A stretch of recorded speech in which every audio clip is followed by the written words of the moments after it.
104.7 The Cave, Mike There the he is. Intern, Yep, there we Jay go. Stevens in the Always. studio while Always Jay happens. fixes his phone real Never quick. can be correct. This is Dark Side of the Stream, episode Here we are. 99. We've done it 99 times. That's incredible that we're still 99. we haven't got fired. I know, it's incredible we still have a job. I like that it's you're wearing a incredible that black people shirt as actually well listen today. to this stuff. I like you're wearing black shirt like me today. Yeah, I felt Dressed like like Jay I Day should today. acclimate to the J look. So black hat, black shirt, black shoes, green shorts. I have red shoes. You know what I think we should do for our 100th episode? In spirit, what? Just do it naked. Let's just sit in here in the studio naked. Yeah, or we're going to be... Wait.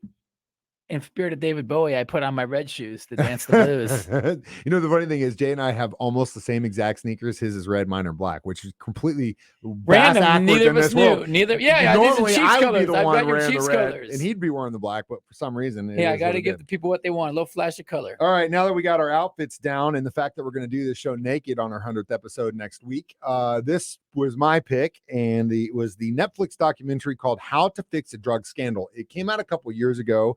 It went by me for some reason. I watched it a while back. When Renee, Joe's wife, was watching Oliver, so we could go down and see a show. I came back in and she was watching this on TV. So while we were talking to her, I kind of watched a little bit of it. I was like, dang, that's crazy. So that's why I picked it. Anyway, this documentary tells a story of the mishandling of drug evidence. And we're not talking about one mistake, one or two or three or four. We're literally talking about upwards of it could be as high as 80,000 cases between the two women that were involved in this. And before we go down into this story, because we're going to have to talk about each female and her thing individually, because they're both crazy. And the fact that one happened right after the other just shows you a complete system of mismanagement that is probably not just specifically in the state of Massachusetts here. It was probably at one point across the board. And it really, if you got a good attorney, they do their homework, which in one case, that attorney did some. There was a really only reason we knew about this because the state was legitimately trying to cover it up. Yeah, man. It happens a lot. And it goes back to what we always say. You know, there are good police officers out there. There are good judges. I don't know if they're really good politicians, but there are good people in the justice system that are trying to actually do good work. But again, it's a question of power, and it breaks my heart because you see these how recently an off-duty police officer pulling a gun on somebody after a road rage incident, and that guy is wearing a badge, right? These people literally have got these people's lives on the line. One little check of a box could be from one of these lab technicians. The guy's going to jail for life, right? And crazy. And you look at.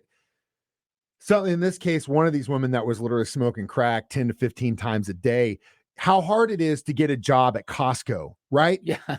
Okay. Like random here, how hard it is to get a job here? Hell, I do. You know what I mean? And these people have these people's lives on the line. And this chick is smoking crack in the bathroom. In the evidence lab, taking evidence and smoking it. And then it's got to make you so angry at the system.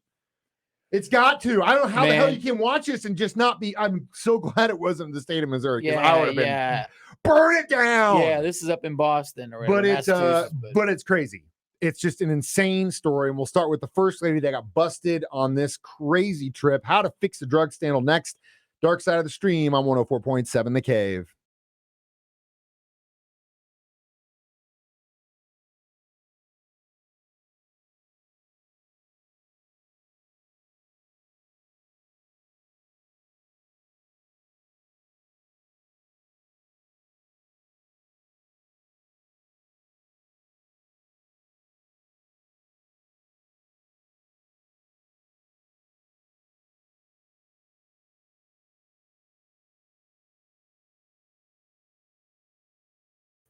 Mike the Intern, remembering that I've got a job to do today. It's Dark Side of the Stream on 104.7 The Cave. It's not all rock and roll parties here at the radio station. You got to do things. Sometimes we have to do investigative journalism. Yeah, right. That's what we did today. So we're discussing the documentary How to Fix a Drug Scandal. And the story starts talking about a woman.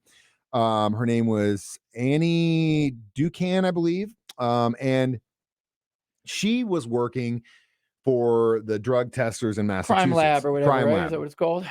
And at first everything was good, but then they started to kind of like, I don't know if they did an audit. I can't remember what actually tricked this, but basically she was doing like 3 times the amount of testing that she should have been doing.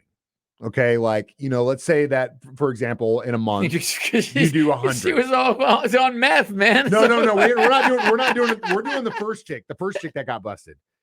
The first chick, according to what her job was, she was doing, let's say that a typical drug tester was doing 100 in a month. She was doing like 300. And at first they were like, whoa, she must be real good. She's she's on her job. But then they started to figure out that she was forging people's signatures, that in most cases she wasn't even testing this stuff. And it's cocaine. Here you go. Yeah, it's cocaine. Yeah, it's heroin. Yeah, it's meth. And sending people to jail. And people would go to jail. In her case, as much as 40,000 cases directly involved with this. 40,000 people. She's probably just watching soap operas and stuff. She got busted. When she got busted, I think she went to prison for like 2 years. Yeah. She literally affected 40,000 people's lives. They gave her 2 years. Not cool, man. Not cool, man. Not cool. Collectors are calling Jay again. That's one of our managers here. Uh-oh. So then she gets busted. And they try to kind of cover it up. And again, she gets 2 years. And this is an example of someone that just like had just too much power, just didn't get, because at the end of the day, when she got busted, they were like, they took her to trial, all this stuff. She wasn't even going into the lab, dude. It was just marking it off and moving on down the road. Dude. And it's just like, I don't understand how people, especially when it comes to like law enforcement and the government, that they're actually going to get away with this stuff. They don't have any compassion or care, like what they're doing. It blows my mind. It blows my mind. Not trying to get to the truth, they're just trying to get to an answer. Yeah. And so the state kind of tried to cover it up. Yeah. Because they were like 40,000 people. We're going to have to let all these people go. Big rug, what the hell are we going to do now? This is crazy. Let's get a new person. Well, never ask yourself, how much worse can it get? Because you know what? After she got busted, someone else got busted, and it was way worse. And we'll get to that next. Dark Side of the Stream on 104.7 The Cave.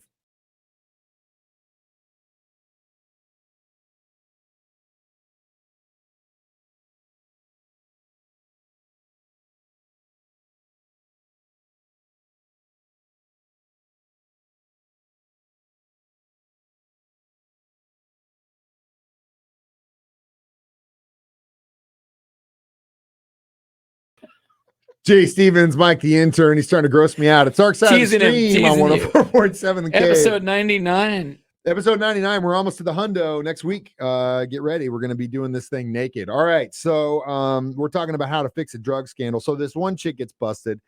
She wasn't doing anything like she was doing illegal things. She was saying all these drugs were certain drugs. And marking X's. She's just moving down the highway, like just marking them. In most cases, not never tested them. Anything. She even openly admitted in court that she never even went to the lab, and that just breaks my heart because we're talking about 40,000 lives. Some of them probably were guilty, but who the hell knows? Aren't you supposed to get right to a fair trial in this country? Allegedly, it's more like guilty until proven innocent. Unfortunately, that is the way it is now. So like I said, never ask yourself how much worse can it get? Because my friend, if you do, it will get worse. And that's where the next woman in this story comes in, Sonia Frerick. And this woman seems by all accounts she was in there actually working. She was doing a good job. And she somewhere along the line in the beginning of her testing career got addicted to, I think it was liquid methamphetamine or something like that.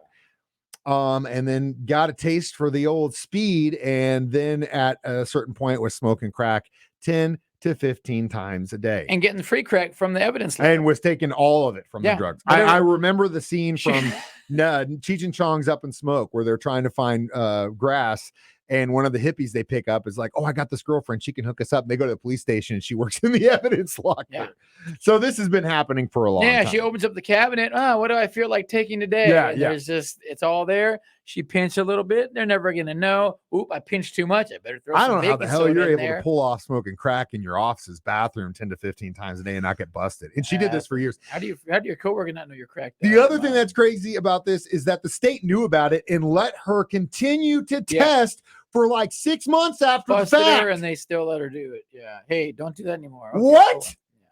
Cool. This chick's smoking crack 10 times a day, and you're going to continue to let her judge whether or not people go to prison for decades? She was probably cheap, and she worked a lot of hours and didn't complain. They probably tried to fix it again. They're like, oh, maybe we could sweep. No.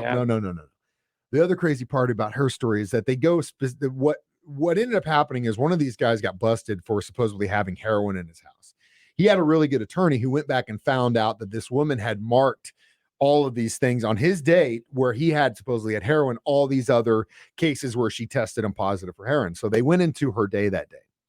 She smoked crack a few times, then decided to take liquid LSD, continued to smoke crack. She could not tell you what she did that day, but she went on to say, I don't think I tested any products that day. Well, ma'am, you did. Actually, they had 10 notes that said, here is a blah, blah, blah, blah, blah. Here is blah, blah, blah. And she couldn't even tell you.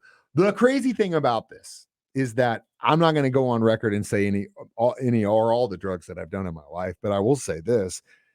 For someone being on that level of amount of drugs, and you look at her notes in the documentary, she had the most perfect handwriting. High functioning. I couldn't. It was like there was two people, like her messed up mind and this autopilot version of her that just went through the motions. High functioning drug addict. I couldn't believe it when they showed those notes. I was like, how can someone on LSD and smoking that much crack write that legibly? Jay and I can't even do that. We're sober. I can't even write legibly. Dude, I couldn't believe it. I just, anyway, she got 2 or 3 years. They interviewed some of her family members. The director said, she's clean and sober now. And I believe in people get second chances. Well, I do too. I do believe in second chances, but man, I don't know if the justice here is best served for these two women, because like I said, each person was probably responsible to anywhere around 40,000. Hopefully somebody's looking into those cases. And, dude, as soon as it has to. It's a lot of cases, though. It's a lot of work. It's a lot of people, and there's probably a lot of attorneys that are jumping at the gun to make the government look bad. But at the end of the day, justice needs to be served. I don't think these women sitting in a jail for 2 years definitely deserves that. Sucks for the people that were maybe wrongly accused, because for sure there was some wrongly accused in there. And again, it's a free pass for the people that were actually dealing heroin to say, well, no, how do you know what was? What do you do? Right. Now they're back out on the street too. So it's both sides of the coin. Yeah. They screwed up royally, and so did the state of Massachusetts. Big time. We will give it our own drug testing kit next. Dark Side of the Stream on 104.7 The Cave.